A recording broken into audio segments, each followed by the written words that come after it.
हाय dams. मैंने तुम्हें यहाँ आने को मना किया था ना? हाँ, जब तक तुम मुझसे मिलते रहे मैं तो यहाँ आई भी नहीं, लेकिन जब तुमने मुझसे मिलना बंद कर दिया तो मुझे यहाँ आना पड़ा, तुम्हें ये याद दिलाने के लिए कि मैं तुम्हारी होने वाली पत्नी हूँ। नॉनसेंस। ये उम्र मेरी बेटी की शादी करने की है कि मेरी अपनी? देखो नीना, एक बात गौर से सुन लो कि मैं तुम्हारी बातें तो मैं बरसों से सुनती आई हूँ डार्लिंग, आज तुम मेरी बात सुनो। पिछले 10 साल से तुम शादी की बात टाल रहे हो।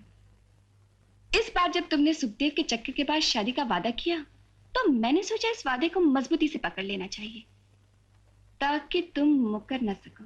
बकवास मत करो।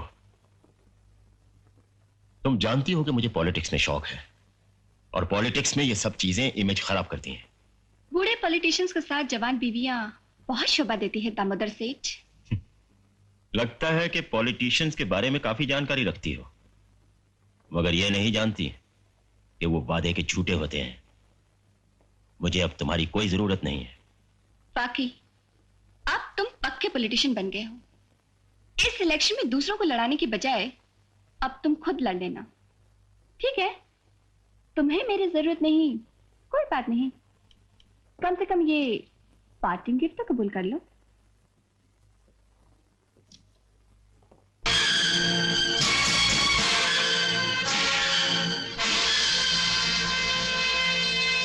अब तो तुम्हें मेरी फिर से जरूरत हो गई होगी, मगर अब मैं तुमसे शादी नहीं करूंगी। क्या पता लव मेकिंग के वक्त तुम मेरा गला दबाकर मुझे मार डालो। क्या कीमत है इनके नेगेटिव्स की? 10 लाख रुपए। एक हफ्ते के अंदर अंदर मुझे 10 लाख रुपए नहीं मिले तो ये तस्वीरें पुलिस तक पहुंच जाएंगी।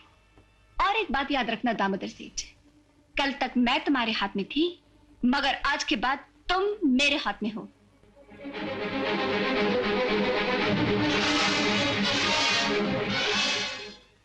मुझे अभी भी पता चला है कि दामोदर सेठ के यहाँ कल रात पार्टी है।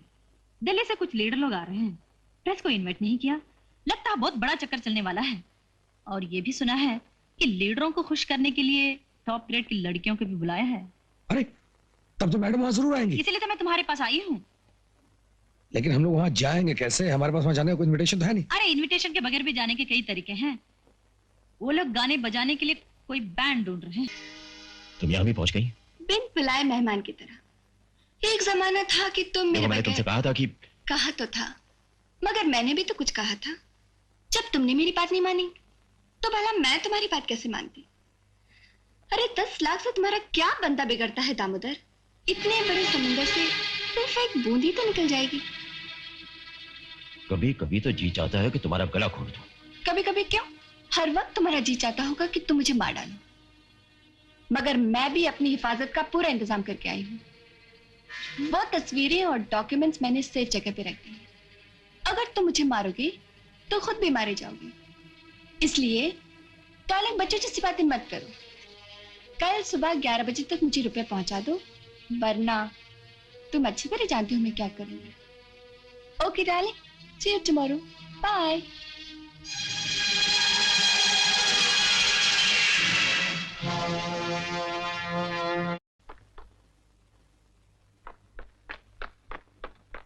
सपना मैडम के पीछे गई है और बोलकर गई हैं आप अपने घर में उनके फोन का इंतजार करें।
हेलो, मैं नीना बोल रही हूँ। नीना? कौन नीना? ओ मैडम, हाँ, मुझे बहुत जरूरी काम है आपसे। कहिए। क्या आप 5 मिनट के लिए मुझसे मिल सकती हैं? आप अभी आ जाइए। अभी? कहाँ? मेरे घर पर, 23 Everest apartment, Peddar road. Thank you very much madam, मैं अभी आता हूँ, अभी आता हूँ।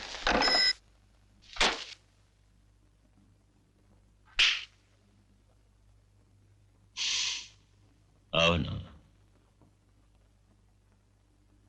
आओ।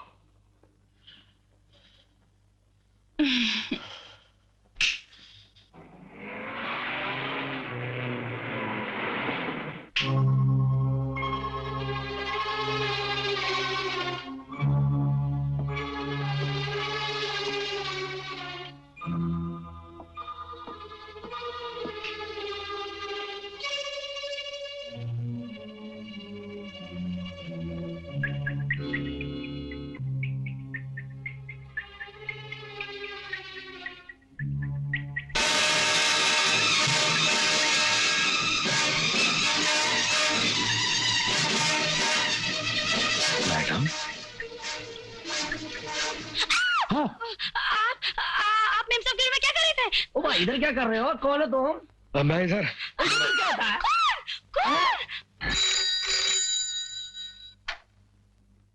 हेलो, क्या विजय? मैं अभी आता हूं।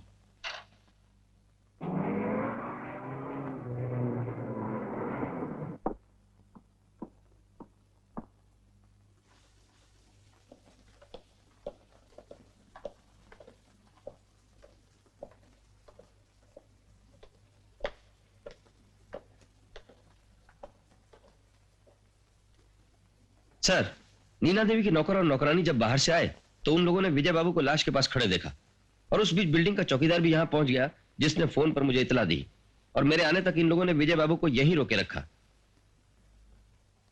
मैं पूछ सकता हूं कि इस वक्त आप यहां क्या कर रहे थे? जी मैं इनसे मिलने आया था। क्यों? इन्होंने मुझे बुलाया था टेलीफोन करके।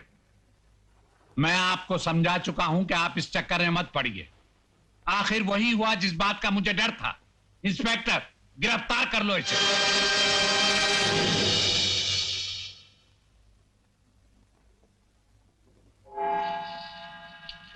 विजय कुमार हाजिर हो।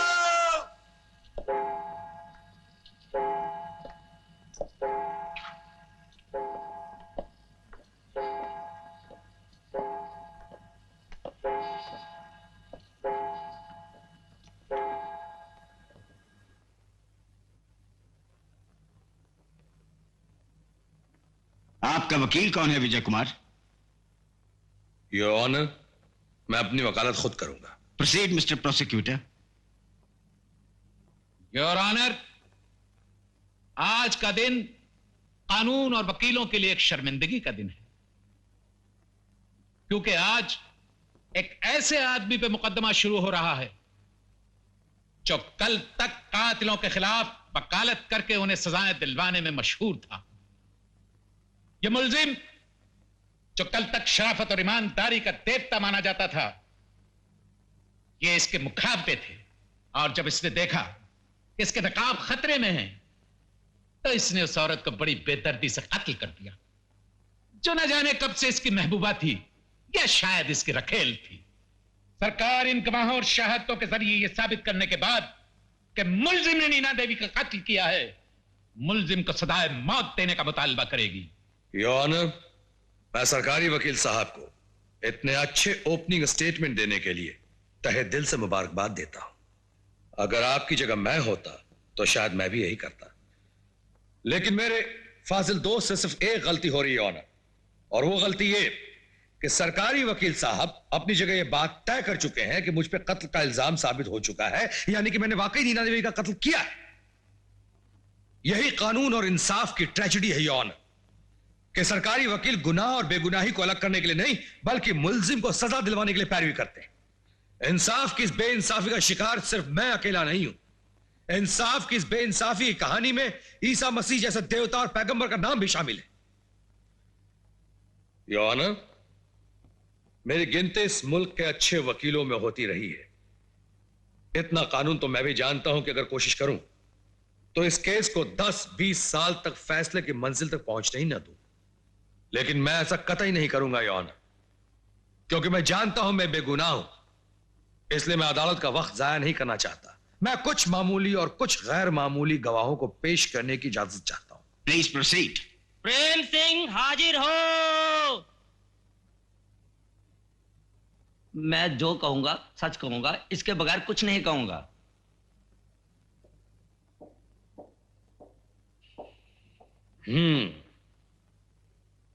तो तुम्हारा नाम प्रेम सिंह है? जी। तुम नीना देवी के क्या थे? नौकर था जी। आपने क्या समझा? 13 तारीख की रात का, इस महीने की 13 तारीख की रात का आंखों देखा हाल सुनाओ। 13 तारीख रात का, हाँ जी, मंदिर से सीधा आ रहा था जी, पूजा करके। अच्छा, हाँ जी। आप उधर खड़े थे? कैसे खड़े देखा?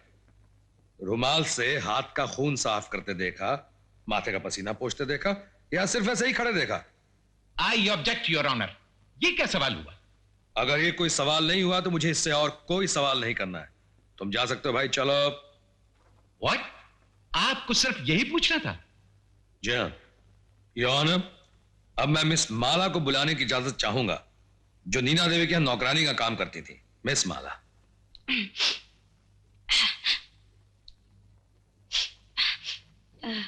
मैं जो कुछ बोलूंगी सच बोलूंगी, सच के अलावा कुछ नहीं बोलूंगी। तो सच ही बोलो ना।